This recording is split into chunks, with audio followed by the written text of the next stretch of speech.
Welcome to another episode of Northern Ruckus. It's TJ here with my boy Jimbo. Yeah, Big Jimbo in the cut, and Yes. our guest today, Phil. Yes, we got Filip Music in the house. Yo, introduce yourself for a second. My name is Filip Music. Tell me a little bit about yourself. What do you do? Who you are? Like what you're about? So I'm a basketball skills trainer, basketball coach. I grew up in Toronto. I was born in Serbia. I've been training now for 10 years. I've been doing this full-time trainer. I train athletes from all levels, from middle school, high school, professional, college players. I do this 7 days a week. So yeah, I'm a basketball trainer, basketball coach. Do you have who's the biggest name you've trained? You have like a him? I think Biggest I met name? one the other day. I met one of his boys the other day. He met one of my guys the other day, yeah, Jovan Milicevic. But the biggest guy that I worked out was probably Patrick Patterson, who used to play for the Raptors on the OKC Thunder. But I mean, like, in terms of the guys I have right now, there's probably 4 guys that I'd say are the biggest names. Xavier Lee, who's at Princeton, Michael Nwoko, who's at Miami University, Jovan, who's going to be going to New Mexico, and then there's one more that I'm forgetting right now. Those 3, Nigel Hilton, who's at a Division II, and then Andreas, who's in Florida. So those 5 all are going to, make it to a far They're level. on the come up. They're on the watch list. They're on the watch list. No, they're really Okay. good. I watch a lot of them too, and to see like from year to year how he gets them right for sure. Mm-hmm. But one thing I really wanted to ask you though is, because we got like a basketball expert in the building. I want to ask your predictions on the upcoming Raptors season, Okay. especially because I know the new head coach. You said you have like a personal relationship with him, right? Yeah. So tell me, what do you think? Like, what kind of basketball are we going to see from the guys, and how do you think it's going to turn out? I think we're going to see a lot of ball movement this year. Less isolation basketball. Last year, it was a lot of ISO basketball with Pascal Siakam and all these other guys. They didn't really play as a team. So I think this year, you're going to see that change. And, guys are going to play together, and they're going to want to play with each other. And the ball is going to move. The offense is going to be free-flowing. And, guys are going to want to play for a coach like that. He's a player's coach. Yeah, I feel that. Honestly, like, it's funny that you said like the less ISO. Watching the Raptors the past couple of years has been so frustrating because we don't really have ISO players. It's not like we have Kyrie and KD. Yeah. And then to see these guys running ISOs, it's like, bro, I don't ever want to see a Scotty Barnes ISO again in my life. I don't ever want to see a Pascal Siakam ISO. He's okay. If there's anyone on our team that can get an ISO, Pascal Siakam a couple times a game. But that's it. I don't want to see these other guys getting solos. Like, nah. Yeah. No, I feel doing it. I feel that. So, what is your prediction for the Raptors, record wise? Like, do you guys see us like first ballot? First ballot. Sorry, first round knockout like we usually do, or what? Like, If you look at the Raptors roster, it's pretty much Shit. it's a little bit worse from last It's year weak. because we lost Fred VanVleet. Freddie. But I think they're gonna do well just because they're gonna play a different style of game. I don't think, and I could be wrong, I don't think players really wanted to play for Nick Nurse at the end of last year. I don't know what went on, but you could just see it. Guys gave up. And when your players give up on you, then it's hard to win games, no I feel matter that. who's on the floor. So Yeah, I feel that. So I don't know if you watched the pod, but we usually started off with would you rather. For this one, I brought up what would you rather watch in a sense? Like, what do you think is better? What out of the 4 major sports, what do you think has the best playoff atmosphere? okay.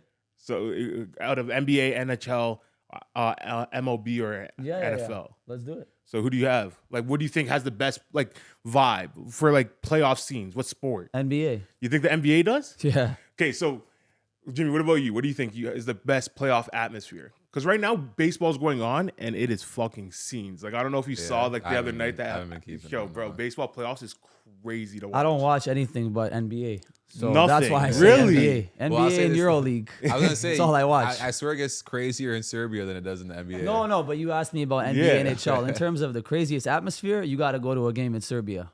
Oh, with the That's the players and best shit fans in the popping? world. Yeah. Craziest stuff. Like here, basketball games are Yeah. people are drinking Coke, they're eating popcorn, which is great. But over there, you're fighting for your life. Like literally, seen guys I've seen- have gotten killed in games. Yeah, I've seen the That's how clips of crazy it is. the That's people in the crowd with the big flares going and Bro, shit. you Looking gotta like go to a soccer game but before you die. inside. It's Serbia. You gotta go. I'm gonna go, but I gotta go with some protection. All right, so my part 2 for question for that was, what is your most memorable, in your opinion, your most memorable basketball playoff memory?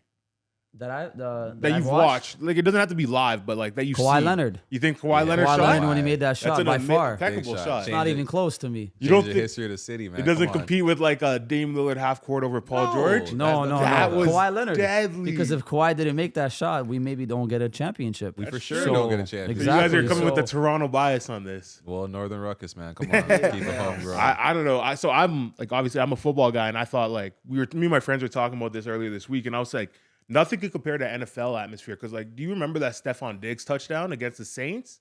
Yeah. Where he gets the ball, like the guy misses the tackle, no time left, walk off For touchdown. sure, throws for his home. sure. It's emotional, That- for sure. Anytime you watch the replay for that, you still get the Yeah, chills. but like walk-off home runs, I get the same type of chills. Yeah. Game-winning baskets. Whenever it's like the time running out, that's when shit is. I remember watching that shit live. It was insane. I don't watch football. I don't know anything about football. He has to stay focused. I got a would you rather for you too. Actually, I was thinking as a trainer, right? Yeah. Would you rather a kid comes in? Let's say we're talking about young kids, Mm-hmm. 9, 10 years old. Would you rather a kid comes in and he has all the skills in the world, but he's like, a shorter kid on the shorter side, not as athletic? Or would you rather someone bring you a really athletic kid and he has absolutely no ball skills at all? Well, I would definitely say it's easier to teach a kid skill than it is to teach a player how to like be quick Athleticism. and be athletic, right? Because that stuff, it's harder to teach. And I say you can't teach size. If you're 6'10", and if you're 5'11", obviously you have a higher chance to make it if you're 6'10", right? So it's like I would rather, doesn't matter, but I would rather, let's say if it's a taller guy, they're easier to work with because then he just got to get his skills right. Yeah. He's already 6'10", 7 foot. He's got to develop the skills. When you're 5'11", there's a lot of 5'11" guards out there in the world. Yeah. So how are you going to separate yourself? 100%. Marquise Noel is 5'8". Raptors drafted him second round, or I think he went undrafted. I like him. I like him too. I think he's going to be great. But like, how many 6 foot under guys are there in the NBA? There's not that many. Handful. So it's easier when you're taller. Yeah, But- 100%. Yeah. Isn't there like a stat where it's like you have like a 16% chance of making the NBA if you're over 7 feet? It's That's- something crazy like that. Just in general, like Yeah, 16% of people over 7 feet. 16% of people over. I'm pretty sure I saw Probably it, like North 16%. Americans, not No, in the world world, over. bro. Think about the footers Bro. in the NBA. Like they're not. I'm saying really if you're American. born in Pakistan, you're 7 feet. But you're not Slim 7 feet in chances. Pakistan. You know what I But mean? now, if you look at the NBA, they're looking for size and skill. Yeah. 7 footers now bringing up the ball. Victor Wembanyama, 7'4". We've never seen a player like Yeah. that. So Bro, I they think- want guys that are tall. But he was made in the lab. No, I Jimmy. think he's amazing. I've been watching him because I was skeptical playing in France. Now that I've seen the preseason, this guy's gonna be the GOAT. I'm telling you. You think so? Bro, I've never Bro, seen he- someone play basketball But like he that. looks so fragile. Yeah, but people say that. People were saying that about KD when he came in It's the league. true, that's true. It's basketball. It's not like football. Like you're not allowed to tackle guys. It's a skill-based game. But- And because he is so skilled, he's not trying to use his height as an advantage. He does use it, but in a skillful way. Like you see what I'm Yeah. saying? I think he's gonna be the first player to get a quadruple double since David Robinson, 1994. too. Not, I think he's gonna get it not this too year in his far-fetched. rookie season. He's gonna gonna get. get in his rookie season. He's for sure gonna have a 10-block game. All he has to do is score 10 points and get 10 rebounds that same game. It's really the assist that's going to get him. But if he knows that he has the 3 of them, is looking like he's going to get it, he'll just start dishing the ball out because he's Yeah. so skilled, bro. He can do whatever he wants out there. I don't know. Like, I'm not too hyped on him because I feel like there's always this hype around big players all the time. Like, I think a KD is a more rounded He's a basketball player. 7'4" KD. Yeah, but KD's a 7 foot KD. Like, you know what I mean? He's 6'10", This guy's 6'11". 4 inches No, taller he's like than 4 him. inches taller and his arms are You think super he's long. as skillful though? Yeah, He's bro. as skillful bro, as I've seen him KD. do crazy things skill-wise. Maybe not as, but he's very close, Close to, like, KD's could get skill there, level. you're Bro, saying. he has the shot a handle. 3. The 3 missed. He went and did a put-back dunk onto 3, bro. Never seen a player like him. Yeah. So you that's think he's nuts. gonna be like groundbreaking? Like, I think he's going to be a 100%. superstar, like best player in the NBA in a few years. Yeah, by He far. has that potential. of course, I think he has the potential, but it's like has the doesn't work pan ethic out. too. And I Yeah. think he's going to also stay healthy. Guys say he's going to get injured. No, he's staying healthy. 'Cause he Watch has the his work pregame ethic. routine, what he does Yeah. before the game. He's barefooted on the floor doing all these stretches, exercises. They know what they're doing with him. Yeah, His because they people know that's what the, they're doing. That's an investment, right? You have to Yeah, protect but the investment. That, and I'm telling you, he has the work ethic to go with it. Everything they say to him, he's like, all right, let's do it. Everything. And then plus now look at his coaching staff. He has Pop. Come on, it's a perfect situation. But it's I guess I That's understand. why I Pop understand. stayed with the Spurs. He was gonna retire. You think he so? said, "I got Victor." Yeah, he signed a 5-year contract, $80 million. Pop's like, I Do you don't know how Pop? old he is. I see the Hooli sign right here. You know Pop? He's a Hooli too, no? He's a big hoolie. He's a big hoolie. You know what? I haven't told many people the story, and because But so my dad, everybody used to call my dad Popovich because he looks exactly like Popovich. If you know my dad, you know. Okay. My dad's mom's last name is Popovich, and my dad's mom and Popovich, they're from the same city back home. Okay. So now I don't know if they're related or not because I don't know. I can't prove it, but maybe there's a good chance. I'm sure if you hop So if on I the see phone with a couple Popovich people, especially I'm gonna because talk to him about especially it. because You the got ball to. flows through the blood, right? So it's like if It's ball's in possible. the ball flows through the It's blood. possible. It's Coach to possible. coach type shit. You should change your last name to Popovich. Ah, Get- I like music. Get some credibility in the ball scene. Yeah. You guys related? I don't He has know. Lots of credibility. No, I'm saying Extra bro, cred? Yeah, extra cred. They'll be like, "Yo, are you related to Pop?" He's like, "Ah, it might be." Like, you know. Yeah. I think I am though, I think so too. but I have to. I see the make sure. similarities. So 23 and me's, huh? You got to go do some 23s and me's. Yeah. No, that's funny though. Hey, so I have a quick question, just random. Serbians, you guys consider yourselves like white, or you guys more like European, kind of like, you know, like, well, what is What do you exactly? see him as, Jimmy?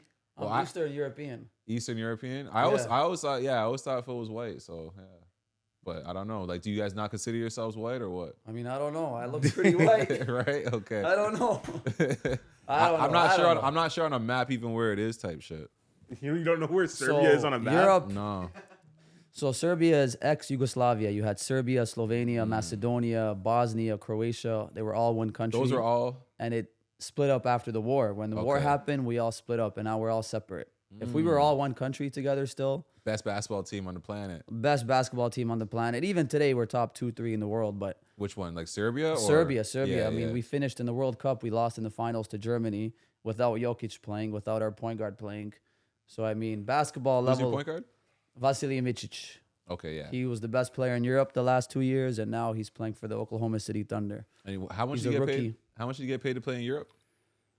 5 to 6 million a year overseas. It's not bad. Euros. man. You make that like what does your average Euro player make though? Like Euroleague are you player making like well yeah because there's Okay. so many leagues, right? So look, I know guys in Europe that are making 4,000 a month, 5,000 a month. One of my guys is making 7,000 a month. There's guys making 1,000 a month. There's guys making 30,000 a month. All Jeez. depends on the league you play Yeah. and what level you play at. Yeah. There's some leagues that pay a lot more. Some leagues don't pay that All right. much. So I don't know if you've seen that viral clip of I think it was like a US sprinter, I want to say he was, but he was saying like I don't get why the NBA calls themselves world champions when you win the NBA season. Yeah. What is your opinion on that as a European, knowing all the talent that's out there? You can't call yourself a world champion if you won the NBA title. Yes, you might be the best team in the NBA, but you're not a world champion. When you win the world championship in basketball, like Germany won this summer, they're the world champion. NBA, you're playing against teams in North America. You're not playing against teams in Spain. That's like can a I team, hold a on. soccer team in England calling themselves a world champion. Without even They're going to the not. Champions Yeah, League. but Yeah? can I- You didn't play all the teams in the world. Can I play devil's advocate here? No. Do you? No, go ahead. No, I can't. Go right? ahead, Yeah. go ahead. Do you really Go think that ahead. there's another professional team out there that could beat the NBA champions, like the Denver Nuggets, for example? Like, do you think there's another professional team anywhere in the world that could beat Whether them? they can or can't, that's not the point. You're not a world champion. But you also have to But- understand, Jimmy, sports. Like that's the No, whole I get it, magic of Kate. sports is I anyone get can it. beat NBA anybody. For me, champion. bro, for me, the NFL, right? They win the Super Bowl. These other teams don't even have football teams. Like the Yeah. other countries and But stuff. basketball's played everywhere. That's in what the I'm world. saying. For So- sure. But I'm saying that. But you could just look around. All the international players play in the NBA. Jokic plays on the Denver Nuggets. So it's just like there isn't a Serbian team that could beat them. There isn't What I will say, African though, team that could beat them. I Like, agree. But what I will say is there's teams in the EuroLeague that can compete with teams in the NBA. And it's been proven every year. I do think that they should start to do like a Champions Like the League, Dallas you Mavericks know? went to Real Madrid in Spain a couple weeks ago and they lost to Real Madrid. Yeah, Luka and Kyrie didn't play that much, but NBA talent against EuroLeague talent, Yeah, yeah, it's very close. It's a different game over there. yeah. See how they're talking about the mid-season tournament. I forget what they called it, but the mid-season tournament they're trying to add to the NBA. It's like no, they should add like a Champions League tournament. Yeah. Like see the best teams around the world face these There's guys. like Australian leagues and Chinese leagues, and like it could work, like a the Champions Illawarra League. Hawks, where LaMelo Ball played. Yeah, see, Yeah. like, that would be crazy. Like I think things like that would make basketball more of a international sport. I think as of now, it is in the sense that everybody's playing it, but like EuroLeague doesn't get the recognition. Like the fact that I'm a big sports guy in general, not huge on basketball, but I'm a big sports guy, and I know absolutely nothing about like EuroLeague and That's China most League people. is because they're not promoting it. Like No. the NBA is selfish with their distribution essentially. Yeah. And I feel like that's hindering the sport itself. Because like if you want to talk to me about soccer, like I can name like 10 teams in like every league because like I follow soccer. But for a long time, soccer was the most popular sport. I feel like basketball lately, like the past 5 years, have been giving soccer a run for its money. Like basketball is starting to get really popular, especially here. Especially in No, Canada. especially in Canada, and yeah. in China too. And China is. But I was gonna say like I feel like it's unfair to consider Canada and USA like a nation when you're competing against like European teams because like Croatia, for example, is like the same size as like Florida. But then it's gonna be that's a whole country that has one team, and well, USA has everybody. Bro, like if Florida had their own national do what teams, they had to do, brother. no, but I'm saying like it's not fair though. It's like we're talking about like what did you say? Like the big country that broke former up? USSR type Yugoslavia. shit. Yeah, Yugoslavia. Like that wasn't even close to as big as America, but they would still produce way more and better talent than America because they have the bigger pool to pull from, right? One thing that I will say though is Serbia has a population of 7 million people only. That's Yeah, like the that's what I'm size saying. Of what? Like a city That's probably in- smaller than Florida. smaller than Florida. Yeah. It's like the 7 size of million Toronto, people. So, wise. And that's what you I'm trying know- to say. So it's like for you, Jimmy, to say like we have the best talent, blah blah blah blah blah. It is like imagine America had 7 leagues, Bro, and then no, you're not even understanding what I'm saying to you. I'm saying the best players from Yugoslavia play in America in the no, American of course League, I get is what that, but I'm saying like if we were to do like a Champions League type thing, it's like we still have way too big of a pool to pull from. brother, I'm saying we have the NBA is the whole world pool. If you're the best player in the world, you go play in the NBA. That's why I'm saying it isn't really discussion, but they should still have the games just for the sake of, okay, now you're officially a world champion. Brother, none of those teams will beat an NBA team. They won't.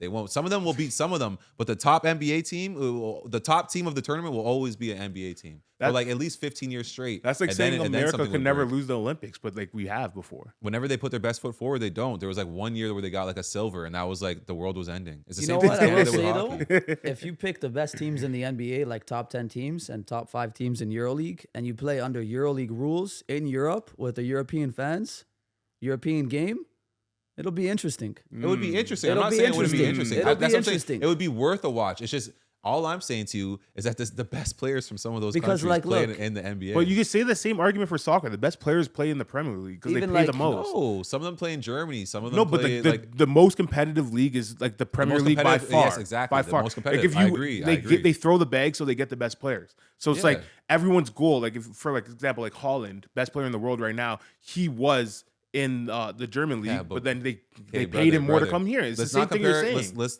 Let's not compare football to basketball because you have FC Barcelona, you have Juventus. Like, come on, brother, from Italy and from Spain. So it's like, yeah, even with I'm agreeing with you. The Premier League is the tops for sure, but you have guys who play in Spain, guys who play in Italy, guys who play all over the place. There's even a Russian league that's good. There's a German league that's good. Let's just not compare it, brother. No, but I'm just saying, it's like- like comparing bananas to apples. It's very. But I'm different. explaining your point. It's like you're saying the NBA will never be beat because they pull the best talent. The Premier League pulls the best talent. They don't win Champions League every year. The Premier League Could does I say not one more compare to thing? the NBA. That's what I'm saying to you. Okay, so when you're playing the game of basketball, right? It's not always about who has the best players and the best talent. Like this past summer World Championship, Serbia played Canada. Canada has a great team, Yeah, but coaching. Serbia beat them. Canada had all NBA players. Serbia this summer we had maybe can't remember now off the top of my head 1 or 2 NBA guys, and we beat them. So it's like team game, moving the ball on offense, playing hard defense. That's how they won the game.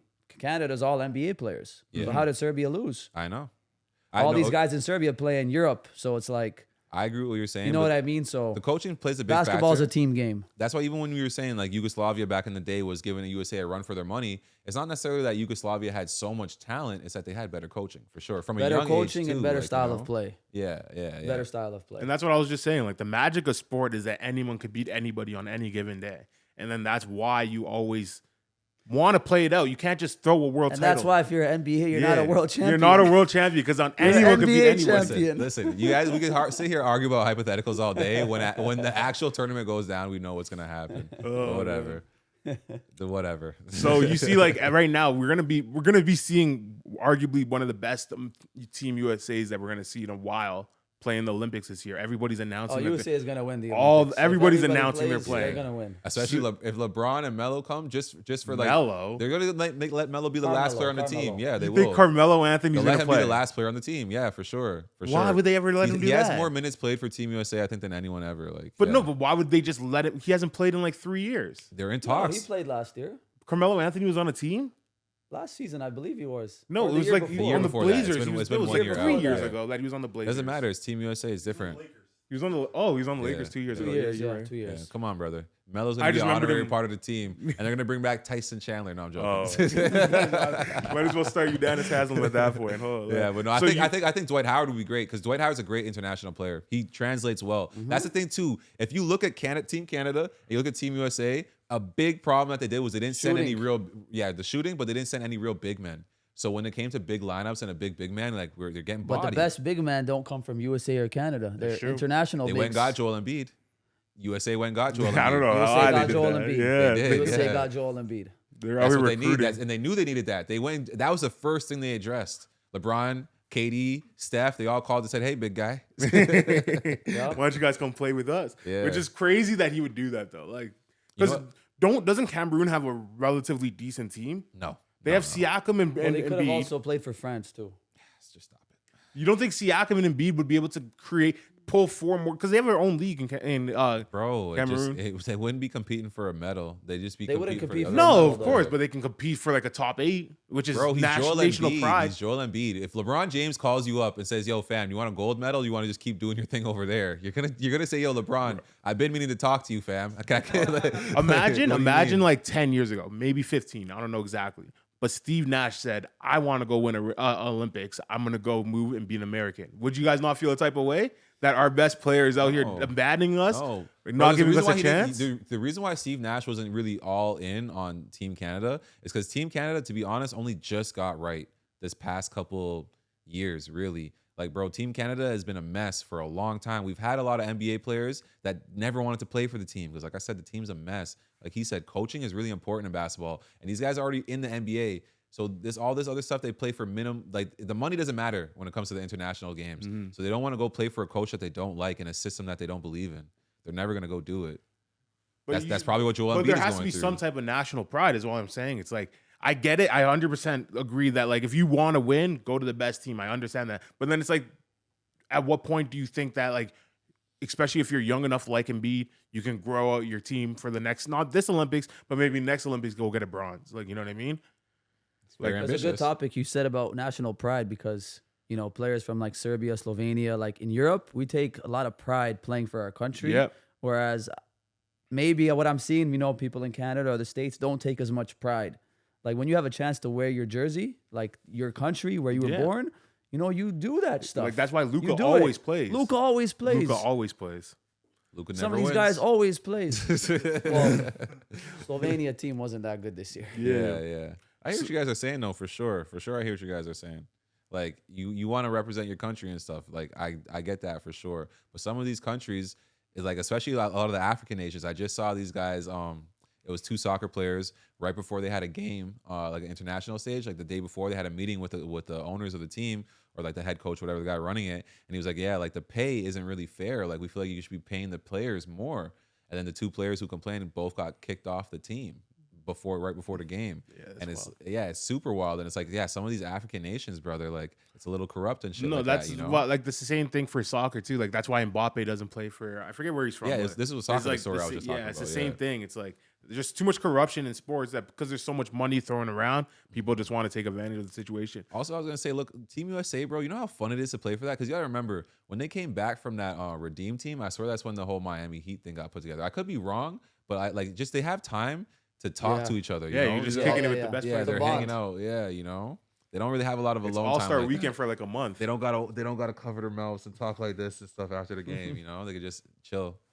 Yeah, it's All-Star weekend for a month. Like, I definitely think it would be fun. Like, when I played basketball, I only played in grade 9, but like some of the funnest times are just going to tournaments. You just go to tournaments, you play for a bit, but then the times after it in the locker room, just kicking with the dogs and shit. 100%. That was the most fun part about basketball. In football, you don't have that shit because your team's too big. Yeah, Basketball's yeah. a team of 10, 12 people. So it's like we're moving by ourselves. Coach says, okay, meet us at the game. We have to take the bus there by ourselves and shit. It's like, 100%. it was just fun. 100%. So talking about high school, me and you, surprisingly, Jimmy didn't even know this when he invited you to come on. I didn't. But me and you went to high school. We went to Oakwood together, same grade, same age, everything. Oakwood. Shout out Oakwood. What do you think about the Toronto basketball or high school basketball in like Ontario/Canada scene right now? Like, do you think it's getting better, worse? Or is all the talent just moving to the States because that's the only place you get opportunity? Like, what do you like? Tell us a little about it. It's definitely gotten a lot better. I mean, since I was growing up, you had one prep school in Canada at that time, Rita in Waterloo. Mm-hmm. Now, I mean, every school is a prep school these days in Toronto and Canada. There's so many different prep schools, but there's like 3 or 4 really, really good ones. Mm-hmm. Everything else is kind of watered down. But yeah, there's. You want to name the 3 or 4 good ones? Yeah, so Royal Crown, really good prep school. They produce a lot of talent, really good coaching. Fort Erie as well, Orangeville. Maybe I'm missing one, but those 3 are like at the top every year in terms of development, exposure, everything. But back to your question, the talent has gotten a lot better. Of course. But Toronto always had talent. Canada always had talent. Back in the day, we had Corey, Tristan, Mike, all those guys. They went to the States. Even now, our best players go to the States. Mm-hmm. Like Jovan Milicevic, 6'10", who's the best player in Canada right now. He's playing in the States. He's been in Phoenix since grade 10 year. In the States, you have exposure, development. You're playing against the best competition. players. Competition is big. Mad important. Canada, you can have the same thing, but college coaches don't come here as often as they do in the States because it's harder to come to Canada. Yeah, of course. So they can't see you as much. All right, so the best players, I feel like, are always going to be in the States. So whenever you're coaching a player, like, because you said you go from middle school up, right? If you're coaching a player, you see a kid with mad potential at, like, let's say grade 8, grade 9. Are you telling his parents, like, you should go find a prep in America, or are you going to send him to one of these preps until, like, he's ready to go? Yeah, so I usually say for their first year of high school, stay in Canada if you're really good. Mm-hmm. And then if you really put up numbers, then go to the States for grade 10, grade 11. And then if they need help with finding a school, I'll usually help them out. I have a lot of relationships with schools in the States and in Canada, so I help out my guys with that too. With finding schools, finding the right fit. Dope. Colleges too, prep schools. Do you think that's a big part about being a trainer, not only training the kids, but having the connections for them? To get them to the next level. Yeah, I mean, I think that's big because I like to be, I think of myself as a mentor to these kids too. So not just on the court skill development, but if they need help finding a school or help off the court with something, I like to be there for them. But it's also finding the right fit. But not everybody can play Division I. So let's say, hypothetically, you got a kid from you training him from grade 7, goes to the league, becomes like him, like LeBron, gets a $70 million bag. How much do you expect from that? I don't expect anything. You don't expect a cut? Only thing that I tell these guys is just give me tickets and give me gear. That's it? Give me tickets and give me gear. You don't want like a 1%, like a $7 million on the side type shit? Tickets and gear. That's I'm crazy. good. You're a good you. I'm good. I'm good. All right, so let me ask you this then. So it's not. It doesn't really seem to be something that's too money driven. Obviously, you got to make a living and stuff. But like, what's your motivation behind like getting behind the kids and training them and stuff? Like, what's your why for it all? Very good question. I had a couple trainers growing up, but I didn't really have anybody push me. I played in the States. I played in Serbia. I played in Toronto. I think I was ranked like top 10 or top 15 in Canada for my class, 2013 class. But, I bounced around a lot in high school. I went to 6 high schools in 5 years. Yeah. Who do you guys know that done that? Yeah. Nobody probably did that, right? Yeah. So I didn't have the right people around me. Is that because your parents moving around or? No, just me listening to the wrong people, trying to find different opportunities, going from here to there. You don't like it here, so you move, Yeah, but I didn't have a mentor or a trainer tell me, hey, like, do this. This is how you do it. Or having a coach, call different coaches, like a D1 school. Like I had Division I interest, but I didn't have an AAU coach or a trainer call schools and be like, hey, you got to offer this kid. He's really good. Yeah. That's a big issue, too, in sports. If you want to get an offer, obviously you need to be good, but you need somebody to vouch for you, and which is what I do. For some of these kids now, because I know what it's like not to have that growing up. So that's very important. So I'm helping them out, with that. So I take a lot of pride in that. So for me, like we have a similar story in the sense that like opportunity, like the talent was there for me to play football in the States. Oh, here we go. No. I'm not, bro. I'm saying I never had like the same thing. Like I never had a mentor or nothing. Like my head coach at Northern, like my high school I went to, didn't like me in the sense that like. There would be coaches called, like, apparently, this is what I've heard from another coach. So, apparently, like, a D1 school called my coach to ask about me, and apparently my coach completely shit on me. He was saying like, oh, he doesn't have the work ethic. He doesn't have this. I wouldn't recommend him, blah, blah, blah. But then like, it was like my grade 12 year, I was going to transfer to a prep school. And the word that I was going to transfer over there, because my best friend was over there too, got out in like the football world, and coaches started calling him, like the St. Andrews coach, to ask about me. And the St. Andrews coach called me, and he was like, all these coaches are reaching out. You should like, can you give me your coach's number so I can like link them? And then I did. And then he was the one that told me that like my coach has just been shitting on me to all these coaches. And it's like things like that is like what you're bridging the gap for is like extremely important, especially for Toronto talent, because I've seen so many amazing Toronto football players, because I'm a football guy, amazing football players that don't make it anywhere just because like we don't like our goal isn't the OUA. People don't want to play in like UFT, York University. Like that shit is garbage. Like it's not inspiring to go for. But like if you had the opportunity to go play for Florida State or like for like Alabama, or even if you want to go smaller, go to like UCLA, it's like that shit is inspiring to the point where it's like I actually have an opportunity to do something. I'm gonna try a little harder. But then no one even tells us any of us that. It's like they say you can play ball. But then when you play ball, it's like it's just to get a free education in a Canadian school. Like, I got a couple questions on and it's not even free too. Canadian scholarships aren't full. I'll say this: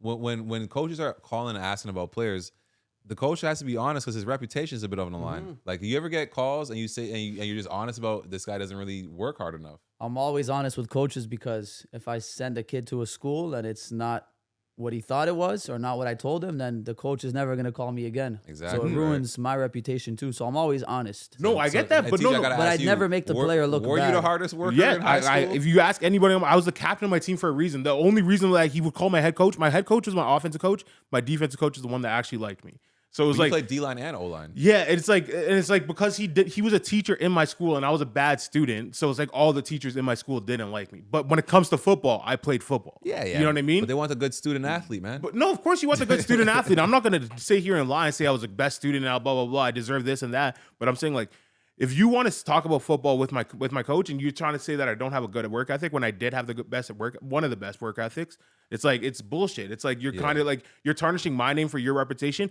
when in reality our school isn't even big enough to be getting like the schools that were calling my coach. No player since me has been getting those phone calls. So it's like you're saying I'm going to protect my reputation, but for what? No, because like, they don't want you to go there and fall on your face, because then it makes them look bad. Especially regardless if it makes them look bad or not. Let me land. When you go to a D1 school, the grades and stuff are really hard to keep up with, first of all. Second of all, you're such a football player. Are you going to be still such a football player when you're fourth string? Are your grades still going to be able to keep up when you're fourth string? When we have you working harder than you ever worked and you're fourth string? That's why the coach has got to be honest. No, but like that, like regardless, like I'm saying my football passion was there. Football, I would have played fourth string or not. Starter, fourth string, second string. I'm going to play. I'm going to put in the work. Just school, I couldn't pay attention in school. I couldn't sit down in my class.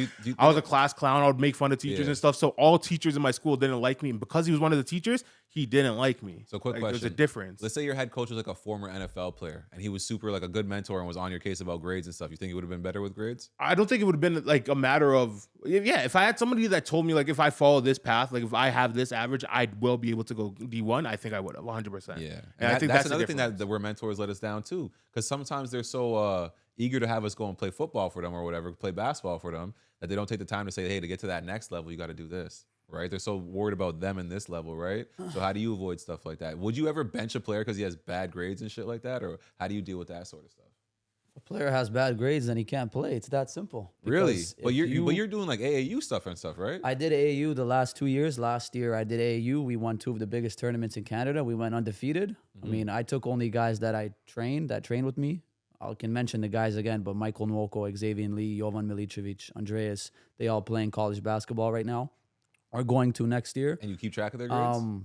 And I always ask them about how their grades are doing in college or in high school, because when you're at a good school, you don't have good grades, you're not going to play. So it's good to set that tone early, so when they get to that level, they're not like shocked by anything. Especially you said you have one player who went to Princeton, right? I think I've seen him play. Xavier Lee, he's second year at Princeton. Yeah, he's nice. He's nice. He's He must really have good. great grades. He's really good. Oh, he had like a 96 average to get into Princeton. He played for Team Canada this summer under 19 at the Worlds, and he was their leading scorer. He's going to have a breakout year too. 6'4", very quick, shifty, good handle, can shoot. I like his leadership. When you see him on the court, he's in charge of things. And from your point guard, you really look for big time player. Yeah, he is. He is a big time guy. Saying Princeton is going to be the lock for betting this week. Princeton made the Sweet 16 last year. Oh, shit. When he was on the team, he was playing? He was on the team last year. He was a freshman. Yeah, good for this year. He's going to have a much bigger role. So I want to ask you this then. You see like all these NIL deals and these big players, like you see the Bronnies, the Mikey Williams, all these guys, right? Do you think you're able to convert that to like, how can I ask this properly? Do you think that hinders the actual basketball experience? Like, what's your opinion on the NIL shit? I think it's great that college players are finally getting paid. Yeah. It's long overdue. Yeah.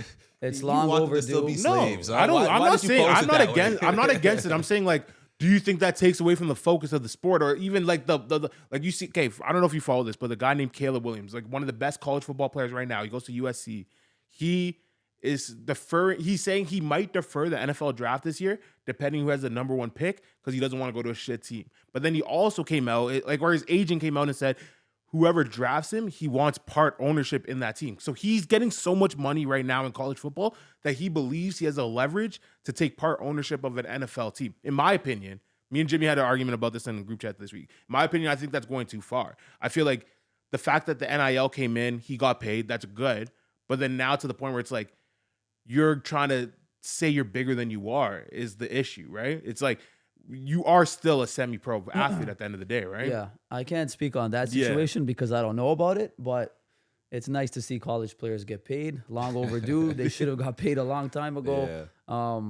And obviously, you know, some of these guys are not going to be playing in the NBA, so the money they make in college gives them a head start to start their life after, you know, they're done playing college basketball. Some of these guys are making really good money in college. So it's nice. But also when I tell my guys that have college offers, never pick a school based on NIL. Pick a school based on fit. Think long-term. If you pick the right fit and you ball out, then you can maybe play in the NBA. But if you pick a school based on NIL and you don't play a lot, then it wasn't the right fit for you. Yeah. So fit over everything always. Yeah. 100%. And how much do you think that goes into it? Like how much you think coaching is, how much you think like making the NBA is opportunity over talent? There's a guy named Brandon Podziemski. Jimmy might know him. He's a rookie on the Golden State Warriors. Okay? He was at Illinois last year. Illinois University averaged 1 point a game. Didn't really play. Transferred to Santa Clara this year, mid-major school. Yeah. He averaged 19 and 9. And he was a first-round pick by the Golden State Warriors. All opportunity. All about the fit. All about the coach you play for. Will they let you play your game? If you miss a couple shots, are they going to take you out the game? It's all about the right fit. So I want to go back to like what we were talking about before with like the European stuff and who's the best players in the world. How much do you think of like, if there's a talent pool of 100 players, how many of the top 100 players actually make it to be professionals? If you're saying these opportunities can be missed, if like in different windows, get the wrong coach in college so they can't make it to the NBA, how many people do you think we're missing out of like the 100 of the top 100 players? You mean in Europe or just in general? Because I'm saying like I only brought up the Europe thing because I'm saying like there's talent everywhere. There's talent everywhere. It's like before he answers it, I would just say in my opinion, bro, there's so many missed opportunities just of guys who drop out of high school, end up in jail, end up just saying like I don't even want to play ball, I just want to sell dope. Or guys that have bad grades in high school, can't play in college, end up going JUCO and never works out for them. Some of those guys are for sure more talented, for sure. So like when I bring that up, then it's like I'm saying like how much are we missing out on? Do you think like how much potential of like the talent pool do you think we miss out on? I don't think a lot because usually the best players have the right people around them a lot of the time, not all the time, so they get taken in the right direction. Even for me to hop in on that too, it's like we could say that those guys are more talented. The NBA is about perfection, in my opinion. It's about being a perfect player you could take the coaching that they give you, not argue with them, take it all, become a better player, the type of player that they need you to be. Also, they don't have to worry about you off the court and stuff like that. They don't have to worry about you getting caught up in scandals and shit like that. And it's like, so it's like, not only like you have the talent, cool, but you might not train hard enough to reach your full potential, and you might get caught up where it doesn't even matter how hard you're working, right? So it's like the perfection of it. We need perfect players who are going to keep their nose clean and listen to everything we say. That's a huge part about what the guys who make it to the NBA. I get that, but I kind of want to give pushback to that because I feel like, especially for like the conversation we're having now, I feel like college players especially have more of a pressure on them than NBA players. Like not expectation wise, but for responsibility wise, right? So it's like an NBA player, you literally just have to show up on game day and ball. Don't do anything stupid. Don't go to no club, get in a fight. Don't they have do to do community outreach and all sorts You of don't stuff. have to. You don't They have to. They have to. NBA cares. But You again, have to. that stuff isn't like a hindrance to like if you do bad in the community outreach, we're just not going to play you anymore. Shit. If you make the NBA, it doesn't mean you're going to stay in the NBA. Of a lot course. of guys don't make it to their second contract. Of course. So a lot of guys for make sure. the first contract Turnovers. and then they don't play in the NBA after that. They can't. A lot of guys can't accept their role. But but I'm saying, do you think that's because of they have too much responsibility on them, or they just don't fit on like they don't have like maybe an ego check? Like, so if you make the NBA, Yeah. you're probably the best player in high school, the Yeah. best player on your college team. You have the ball in your hands all day long to Yeah. create. Then you make it to the NBA. Let's say you get drafted by the Suns. You're playing with Bradley Beal and KD. They don't need you to dribble 10 times Yeah. before you shoot. Go to the corner, make open threes, play defense. A lot of guys can't accept that because they haven't been used to that. Of course. So they can't accept their role and they have a hard time and then they don't make it past 3-4 years in the NBA. Yeah. There's an interview Gigi Jackson said a couple weeks ago. He played at University of South Carolina, #1 player in high school. He's like, I thought I was going to come to Memphis and get in my bag. Nope. Go to the corner, shoot threes, play defense. But can you accept your role? Most guys don't. I'm saying more. A lot of guys don't. Yeah. I 100% agree with that. It's always an ego check every level you And go then, up. Look, you got guys like PJ Tucker. He's obviously not the best basketball player in the world, Yeah. but he's playing his role to a T. Yeah. So, To a T. Yeah. No, of Good course, luck of getting course. him out I of agree, there, I right? obviously agree with that, and I don't disagree in the slightest. Like I think there are players that have to get their egos in check, and a lot of people can't do that. But I'm saying more in the sense of responsibility as a student athlete rather than just an athlete. Like the fact that when you're in college, you have to go to classes. When you're in the NBA, you have team meetings that are maybe an hour long, right? It's like you have way more responsibility as So a you really student think it's athlete. like easy to be an NBA player? I think it's a lot. I know it's a lot easier to be a professional athlete than a semi-pro athlete. I know it is. When you're a college player and you're really good, playing for one of the best schools, You don't really go to classes. School, Yeah, like- it's secondary.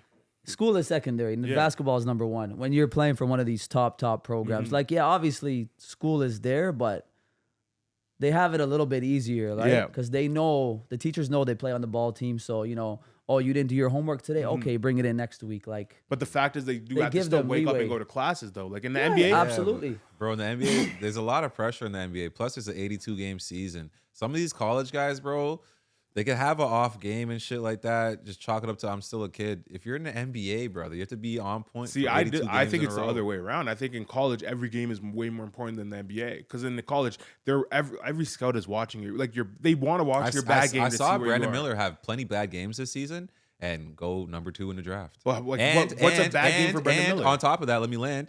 This guy gave his friend a gun that he went and murdered someone with, and still got drafted #2 in the NBA. So all this pressure that you talk about to be Yo, perfect you want in to be college, one of these I don't white believe announcers? it. I just want to I'm- bring up no, the worst I'm part just- of these niggas' life and shit. Bro, I'm saying you're acting like as if they have to be perfect. They don't. Like he's saying, when you can hoop, bro, that's kind of like that's it. As long as you're at the right place. He's at the school. Okay, is he on the court? Okay, that's it. That's the conversation right there. Not really, because like you have way more pressure. Because like when I'm saying like you said, Brandon Miller you saw him have a few bad games. It's like his bad games aren't gonna be like I'm he had Kawhi shit Leonard. I'm games. gonna sit out for this whole fucking week because I'm tired. Bro, It's Kawhi like you know Leonard what I mean? has won 2 championships. Bro, or don't compare Brandon Miller to you Kawhi want to go Leonard. say like Siakam. Like Siakam will have games where this guy puts up like 4 points. You can't be doing that and then be a #2 pick. You can't. Siakam doesn't. Show me the last time Siakam scored 4 points. Like I guarantee you, last year he had like 3-4 games under 10 points, and it's You like think so? he played the whole game. Yes, You think so? Yes, and it's Okay. like Okay. but it's Okay. like I'm Okay. just saying you're not allowed. Like as an NBA player, you're given the Brother, leeway when you, because when you you have the a repetition. contract that says $42 million a year, you're not allowed to score less than 10 points in a game. And when he is doing shit like that, that's the type of shit that will put you on the chopping block, in my opinion. But the chopping block is like is still established that you're in the NBA. You're like especially when you're when you're up there that high, you're still probably gonna go to another team. When you're Brendan Miller and you're literally playing for every game matters to like where your draft stock is, and your draft position it matters to like where you are in the rotation when you make it to the team.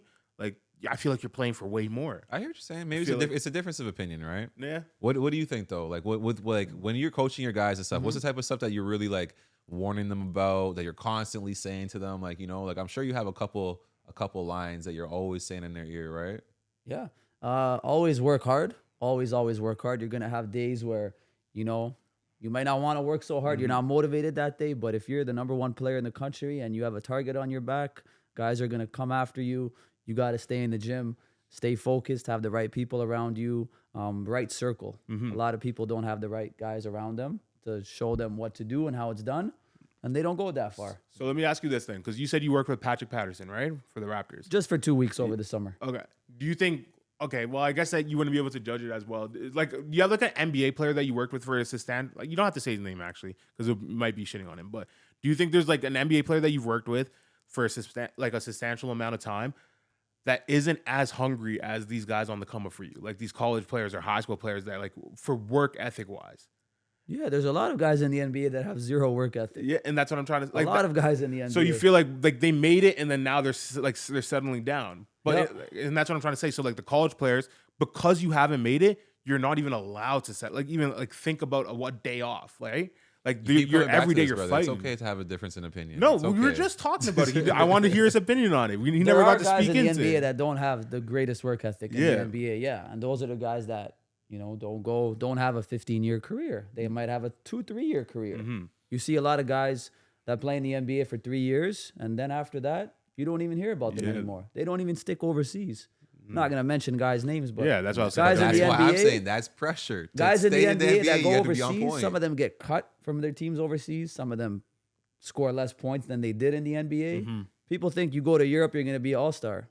No. Yeah. Very few NBA guys went to Europe and were like an all-star type player. Has there been any I know that China League and did it really good. I know a lot of people went to China, like Steve Francis. A guy named Quincy Miller. Shout out to Quincy. Okay. One of my friends. He played for the Denver Nuggets. Then he went to Serbia. Then he was an all-star over there. They have they love him over there. That's crazy. That's good for him. There's guys. My final thoughts kind of on that. You got to remember, you're saying all these college guys got to be perfect. They're all hungry. That's why they're the ones putting the pressure on the NBA guys. Because if he's not 100%. On point for when his second contract comes around, there's a guy. Someone always there to replace you. Yeah, 60 players get drafted every year. Yep. So you have to be ready. Well, how many undrafted are touching the league too every year, right? At least I'd probably say 15 to 20. So we probably got an 80 new crop of guys every year. Yeah.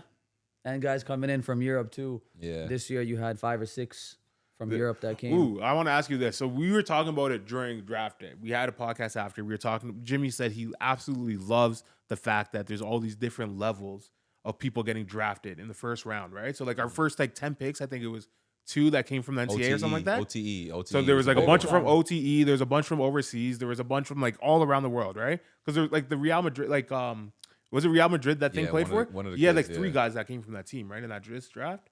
Where Victor came from? I know there was 2 top picks. 2. Oh yeah. 2 so from the French team, but it's not Real Madrid. It's Victor some French team. and Bilal Koulibaly. So do you think that's good for the sport of basketball that the pipeline for basketball is no longer just NCAA? I think it's amazing. Yeah. I think this is the best thing because now you have players coming in from all over the world. Like you said, there's talent everywhere. Guys coming from Europe, Africa, China, doesn't matter. G League Ignite. Overtime Elite. Yeah.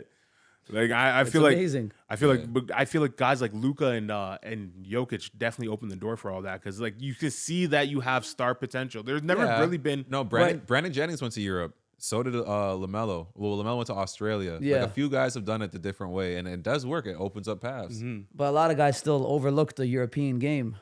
Victor Wembanyama played in a good league in France, and people thought, it's not going to translate over to the NBA. Or when Luka won EuroLeague MVP at 17 years old. Yeah. It's the second best league in the world. That's he won crazy. MVP at 17. Yeah. I don't know how he's going to play in the NBA. They don't know EuroLeague. It's They don't know how ignorant. good it Ignorant. is. But you have Ricky Rubio too, where he gets hyped up to be the next big thing, and he comes into the league and he's a very, very pedestrian role player. Of course, he's a great point guard. But he wasn't EuroLeague MVP at 17. Fair enough. But they did. But right before Luka, they had toted him as the next big thing. Yeah, so he kind of ruined it for Luka. So you're big on Luka, huh? Who do you have? Actually, I like his game, but I'll say it straight. I don't like that he complains on defense. He complains a lot. He's a whiner. But he's a superstar. He's a superstar, big-time player. Talent level is crazy. Top 5 player in the world. But I just don't like one thing about his game. He's got to get back on defense. Stop talking to the refs. Yeah. Stop talking to the refs. I'm just saying there's not a lot of superstars. Obviously there are. You can find your handful, but there's not a lot Maybe of superstars that want to play defense like that, right? They are give me the ball in offense. I'm going to take my break. The best players in the world, Jokic doesn't really play defense. Yeah, that's what I was going to say. Doesn't play a lot of defense, but Kawhi, two-way player. Paul George, two-way player. Can you still put Kawhi in your top 10 players in the world? LeBron, two-way player. Kobe Bryant, two-way player. Yeah. Michael Jordan. LeBron's just getting funny as he gets older. He uses his IQ a lot, and he points a lot. He's like, "Hey, you go there, do my job over there. I'll take your job down here." LeBron does a lot of these days. I know you're the best player in the NBA, Nikola Jokic. No, Jokic is your favorite. Best player in the NBA, not my favorite. He's the best. He's the best. Nikola Jokic, number 1. Number 2. Don't you dare say Luka. Number 2, no. Nah, how is it no? Nikola Jokic is the best player in the world. Nobody can argue that. Won a championship, 30, 10, and 10. He passes, he shoots, he dribbles. Yeah, he can do everything. For sure. No argument there. Joel Embiid is there, but his playoff performance last year. No. Giannis, I have a number 2. Thank you. So another European. Jokic, Giannis. This is my top 5, no order. But Jokic, Giannis, top 2.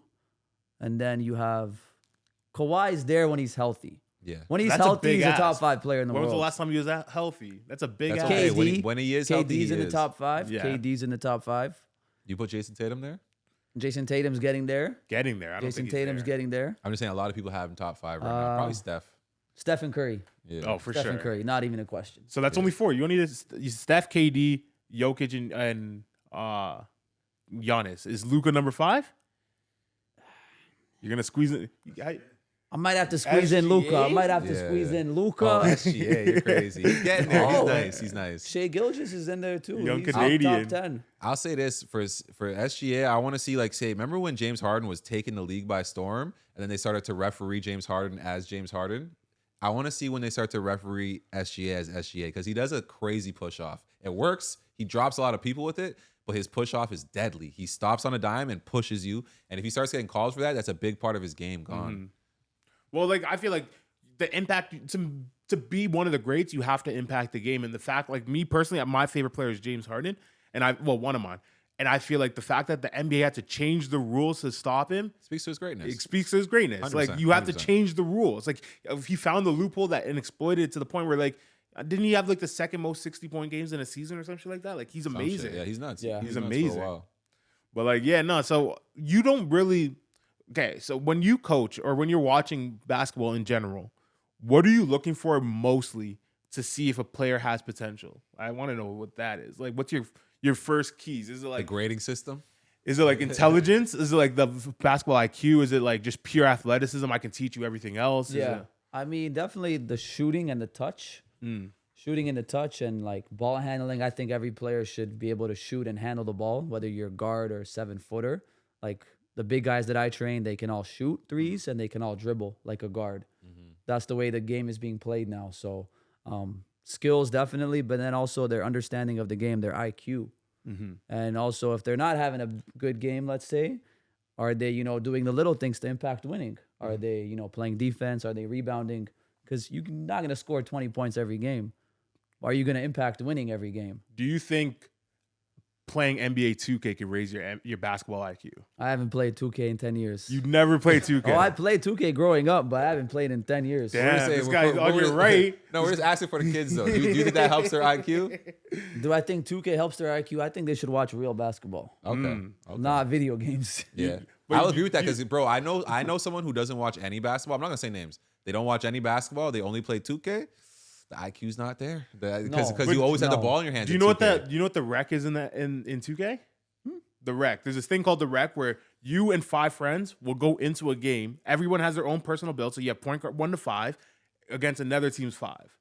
And it's in that 5-on-5 full court game, you are running full plays. You are running like someone sitting in the corner where you get a pick and roll, screen drop, whatever. So it's these you still have to have some knowledge of basketball to be able to succeed in that. Would you not say? It's like a simulation. It's not real life. It is a though. simulation. Of course, all it is. I'm not saying you're not playing, but if we're talking about just the IQ of the game, it's not the talent. We're removing talent because it's a video game, right? We remove talent, but to understand how the motion of defense rotates and all that, would that not be relatable? And from a baseline standpoint, at least. Go on YouTube and type in Željko Obradović, best coach in Europe.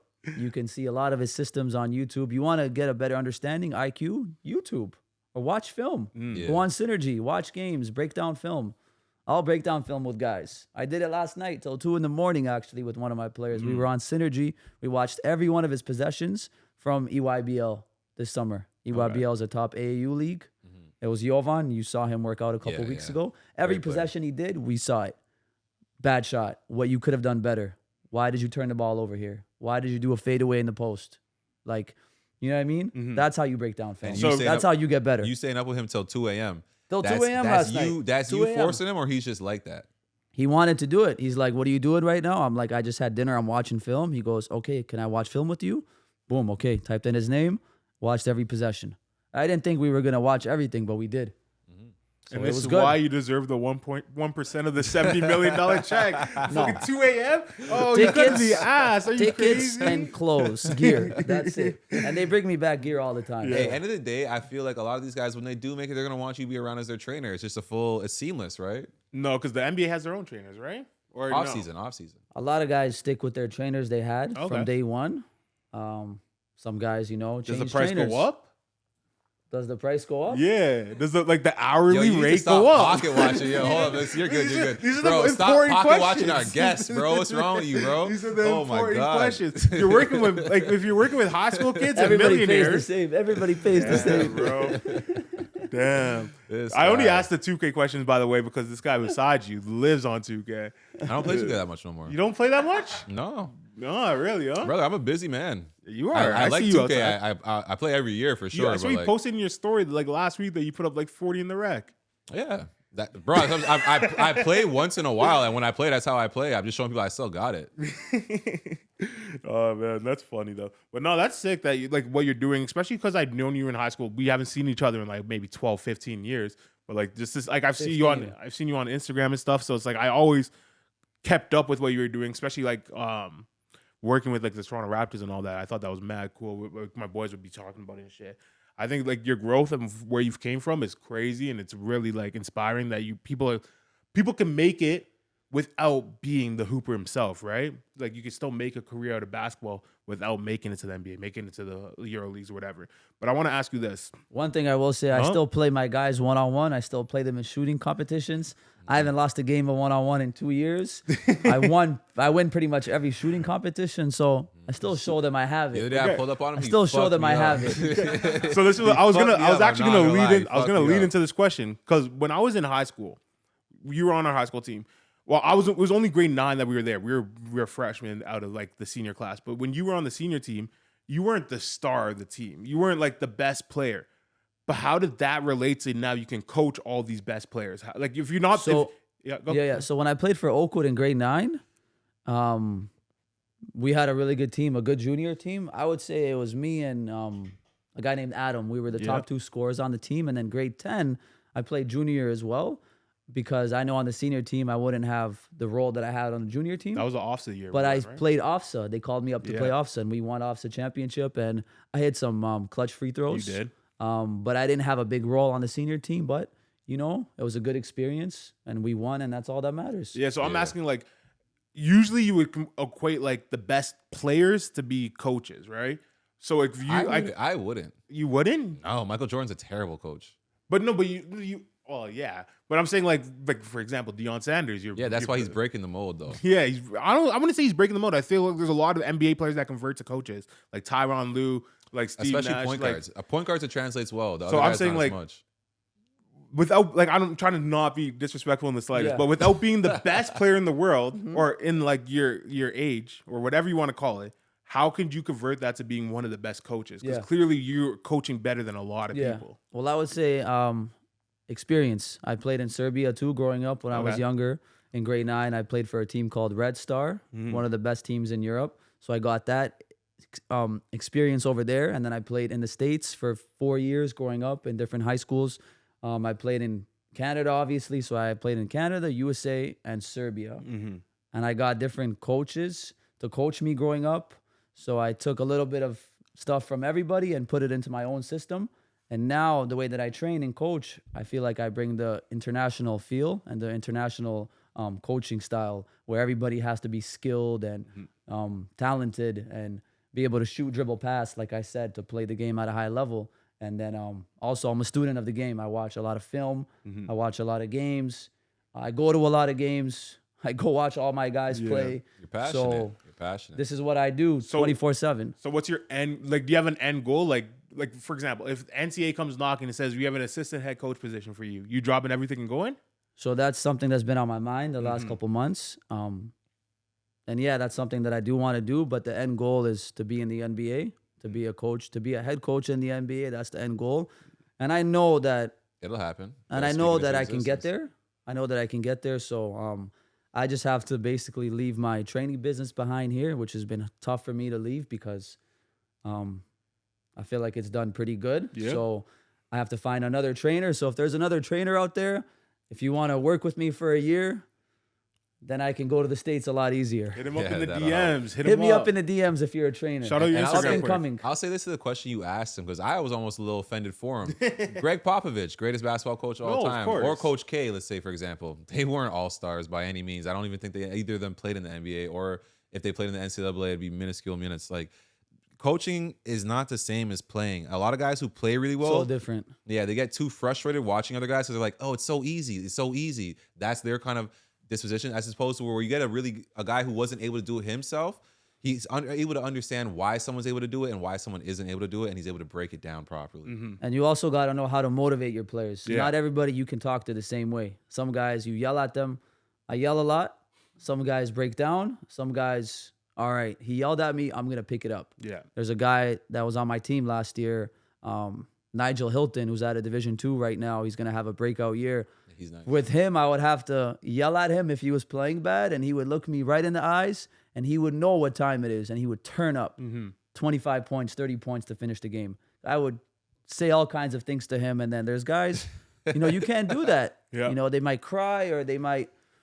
But it's also respecting, right? You got to know how to motivate them. But once they know you have their best interest in mind, they trust you and they want to listen to you and they want to play for you. No, for sure. And that's like a respect thing that you have to earn as a coach. You're never just given that. You can't just spend a lot of time with them off the court too, right? So for sure. So I think we kind of got to wrap up the episode, but I want to get some predictions from you for the NBA season. I want to get the MVP prediction. I want to get the Defensive Player of the Year prediction, the Sixth Man, Coach of the Year, NBA champions. Let's start with NBA champions. I think in the finals, you're going to have Boston Celtics against the Denver Nuggets. Okay. Who you got winning that game? And I got Denver Nuggets. Back-to-back? Back-to-back this year. Denver Nuggets back-to-back this year. A little Jokic bias there, isn't there, buddy? Denver Nuggets back-to-back this year. Coach of the Year, Mark on the Oklahoma City Thunder. I think he's going to be the Coach of the Year this year. They have a good team. They have a great team. Yeah, I forget his last name, but yeah, his name is Mark, Coach of the Year. This guy knows him on a first name basis only. So my boy Marco. Levels on Mark. I forget. Greg, the guy from San Antonio, Greg.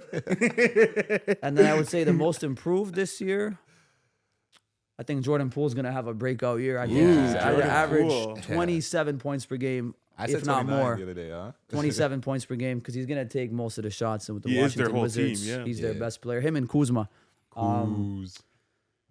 Coach, Sixth Man. Who's even coming off the bench these days? Yeah, a lot of guys coming off the bench. Marcus Smart will end up coming off the bench for the Grizzlies by the end of the year. J.R. Smith. What? He hasn't been in the league in 4 or 5 years. That's why I think it's hard to say with Christian Wood, but Christian Wood, especially if Anthony Davis is going to miss some games, he'll get a big role on that team. Six man is hard to predict because you don't know the rotation. It's hard to predict before the season starts for sure. Okay. What else was there? Well, Rookie of the Year. Rookie of the Year. Ooh. It's either going to be Victor Wembanyama or Chet Holmgren. I think one of those I like two. Chet. Yeah, I like It's hard to say which one. Yeah, but one of those guys. I like Chet, and I like Victor, obviously. All right, I have one question for you then before we go, like around the same thing. In the NFL right now, there's a guy named Puka Nacua. Absolutely nobody knew who he was, taking the NFL by storm, like playing absolutely insane. Do you think there's a player like that this year in the NBA that's coming out of nowhere, like a rookie? Like that maybe might not be drafted or a late second round pick that you see could have the potential to be like a 18-point player, 18 3-3 or something like, something crazy. Because that's what like this guy Puka's doing. He's like third in the league in receiving yards and shit. Fifth round pick, like absolute nobody before the draft. You put me right on the spot. Yeah, give me somebody. I'll give you somebody. I don't know if he's going to average 18, but he's gonna be the backup point guard to Shea Gilgeous, one of my friends. Your friend, yeah. Vasa Micic. Okay. Who, like I said, was the best player in Europe. Now he came over to the NBA, and I think he's gonna do really well. Oh, he'll make 6'5" point guard. Give me a predicted line then, like a 12 of a 12, 1 and 5. Probably average about 5 to 7 assists, maybe 10 points, 10 and 5 off the bench. 10 and 5 off the bench is solid. Yeah, it's very solid. 3-4 rebounds a game. All right, so I like your predictions. We're gonna mark this down. End of the NBA season, we will pull this back up and see how accurate you are. Okay. Hold you accountable. Do you have anything else that you want to like shout out? Like maybe shout out your Instagram, your program, your training program, so people can know where to find you and stuff like that. Yeah, so my training program is called All for One. My Instagram is Filip Music 416, FILIP MUSIC 416. You can follow me there. Send me a message. Shout out to all the guys that work with me. I think they're gonna have a big season this year, all those guys, and I'm looking forward to seeing them and tracking them. How many games do you think you're going to this year? I'm actually going to the first game of the season, Princeton against Rutgers, November 6th. Okay. I'm going to New Jersey for that one, so Nice. should be a good one. Yeah. He's at games a lot, bro. He watches a lot. I go to a lot of games, yeah. but I go to games where my guys play. Your guys I don't go to random games. You wouldn't want to go to see a Toronto versus Jokic? I would love to go to Toronto Jokic. Yeah. That would be a game I'd love to go see. We'll make that happen. All right, Jimmy, anything else you want to get off your chest? Nah, I'm good. Just tap in with my boy Phil, man. Especially if you got any kids and you you want your kid to be a hooper, you can get them right for sure. Appreciate it, guys. Appreciate you coming on. Thank you. Thanks for bringing me. That's another episode of Northern Ruckus. Peace. Peace. Peace.